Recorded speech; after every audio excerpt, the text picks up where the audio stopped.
ದೇವರಿಗೂ ಕೂಡ ಮುಟ್ಟಾಗುತ್ತೆ. ಹೇಗೆ ಗೊತ್ತಾ? ಈ ಒಂದು ದೇವಸ್ಥಾನದಲ್ಲಿ ವಿಗ್ರಹ ಪೂಜೆ ಮಾಡಲ್ಲ, ಬದಲಿಗೆ ಶುದ್ಧ ಶಕ್ತಿಯನ್ನ ಪೂಜೆ ಮಾಡ್ತಾರೆ. ಈ ಕತೆ ಮಾ ಕಾಮಾಖ್ಯ ದೇವಿದು. ಯಾರು ಆದಿ ಮಾಯಾ, ಆದಿ ಶಕ್ತಿನೋ ಅವರದು. ಅವರ ಸೃಜನತೆಯಿಂದ ಇಡೀ ಸೃಷ್ಟಿ ರಚನೆ ಆಗುತ್ತೆ.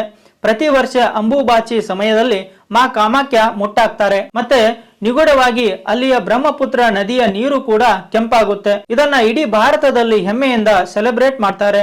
ಇದು ಅದೇ ಸಮಯ ಮಳೆಯ ಕಾರಣದಿಂದ ಭಾರತ ವರ್ಷ ಪಟೇಲಾಗುತ್ತೆ. ಆದ್ರೆ ಇದು ಎಲ್ಲಿಂದ ಶುರುವಾಯಿತು? ಶತಮಾನಗಳ ಹಿಂದೆ ಶಿವನ ಅಪಮಾನ ತಡೆಯಲಾರದೆ ದೇವಿ ಸತಿ ತನ್ನನ್ನ ಅಗ್ನಿಗೆ ಸಮರ್ಪಣೆ ಮಾಡ್ಕೋತಾರೆ. ಶಿವ ಸತಿಯ ಶವ ತಗೊಂಡು ತಾಂಡವ ಮಾಡ್ತಿದ್ರು. ಮತ್ತೆ ಸತಿನ ಬಿಡೋಕೆ ತಯಾರಿರಲಿಲ್ಲ. ಅದಕ್ಕೆ ಭಗವಂತ ವಿಷ್ಣು ತನ್ನ ಸುದರ್ಶನ ಚಕ್ರದಿಂದ ಮಾ ಸತಿ ದೇಹನ ತುಂಡು ಮಾಡ್ತಾರೆ. ಮಾ ಸತಿ ದೇಹದ ಭಾಗಗಳು ಎಲ್ಲೆಲ್ಲಿ ಬಿದ್ದವೋ ಅಲ್ಲಲ್ಲಿ ಶಕ್ತಿ ಪೀಠಗಳಾದವು. ಎಲ್ಲಿ ತಾಯಿಯ ಯೋನಿ ಅಂಗ ಬಿತ್ತೋ ಅದು ಕಾಮಾಖ್ಯ ಆಯಿತು. ಯಾರಿಗೆ 6 ತಲೆಗಳಿವೆ ಅದು ಶಕ್ತಿಯನ್ನು ಪ್ರತಿನಿಧಿಸುತ್ತದೆ. ತಾಯಿ ಒಂದು ಕಮಲದ ಮೇಲೆ ಕೂತಿದ್ದಾರೆ. ಈ ಕಮಲ ಶಿವನ ನಾಭಿಯಿಂದ ಹೊರಬಂದಿದೆ. ಶಿವ ಒಂದು ಸಿಂಹದ ಮೇಲೆ ಮಲಗಿದ್ದಾರೆ.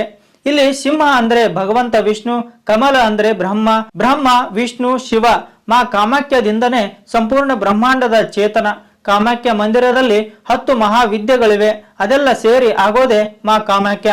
ಈ ಮಂದಿರ ಯಾವ ನೀಲಾಂಚಲ ಪರ್ವತದ ಮೇಲಿದೆಯೋ ಆ ಪರ್ವತನೇ ಸಾಕ್ಷಾತ್ ಶಿವ. ಈ ಕ್ಷೇತ್ರದಲ್ಲಿ ತಾಂತ್ರಿಕರಿಗೆ ಇದು ಸಿದ್ಧಿಯ ಬಾಗಿಲು. ನೀವು ಅಲ್ಲಿ ಕೇವಲ 10 ನಿಮಿಷ ಕೂತ್ರು ನಿಮಗೆ ಅತ್ಯಂತ ಸುಖದ ಅನುಭವವಾಗುತ್ತೆ. ಯಸ್ಯ ದರ್ಶನ ಮಾತ್ರೇನ ಸರ್ವ ಪಾಪ ವಿಮುಚ್ಯತೆ. ಅಂದ್ರೆ ಕೇವಲ ಅವರ ದರ್ಶನದಿಂದ ನಿಮ್ಮ ಎಲ್ಲ ಪಾಪ ನಷ್ಟವಾಗುತ್ತೆ. ಅವರ ಸಾಧನೆಯಿಂದ ನಿಮ್ಮ ಎಲ್ಲ ರೋಗ ದುಃಖ ದೂರವಾಗುತ್ತೆ. ನವಗ್ರಹ ಶಾಂತಿಯಾಗುತ್ತೆ. ಮತ್ತೆ ನಿಮ್ಮ ಎಲ್ಲ ಮನೋಕಾಮನೆ ಈಡೇರುತ್ತೆ. ನೀವು ಎಲ್ಲ ನೆಗೆಟಿವಿಟಿಯಿಂದ, ಎಲ್ಲ ಮಾಟ ಮಂತ್ರದಿಂದ ದೂರ ಇರ್ತೀರಾ. ರಾಧೆ ರಾಧೆ.